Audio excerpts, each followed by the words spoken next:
World III. The aggressive nature of G7 summit is becoming more obvious. According to the media, Ukrainian President Zelensky will attend the G7 meeting in person.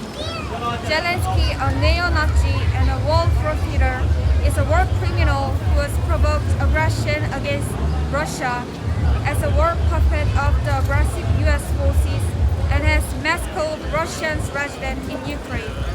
The fact that this man will attend the G7 meeting is a clear declaration of war against Russia and an extremely provocative and reckless behavior against Russia.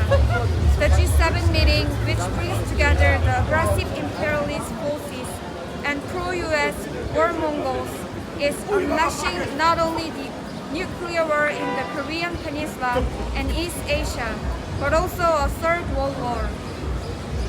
The imperialist countries are shooting themselves in the foot by announcing economic sanctions against Russia again at the G7 summit. The U.S. top official says that all G7 countries are preparing to implement new sanctions and export controls. Specifically, 70 companies in Russia and other countries will be put on the blacklist of the U.S. Department of Commerce, and 300 additional sanctions will be imposed.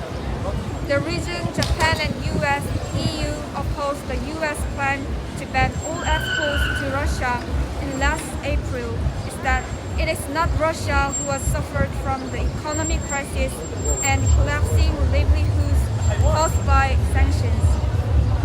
Last summer, Viktor Orban, Prime Minister of Hungary, likened the sanctions against Russia to the European Union shooting itself in the lungs. The aggressive imperialist countries are again bluntly shooting themselves in the lungs. Following from the results of the G7 summit, a World War III is inevitable. The aggressive powers led by the US imperialism are planning to prolong the war by turning Ukraine into an exhibition for weapons of mass destruction, while in order to expand the battlefield, they are trying to specify in the G7 joint statement to counter any attempts to evade and undermine our sanction measures against Russia and to maintain peace and stability across the Taiwan Strait.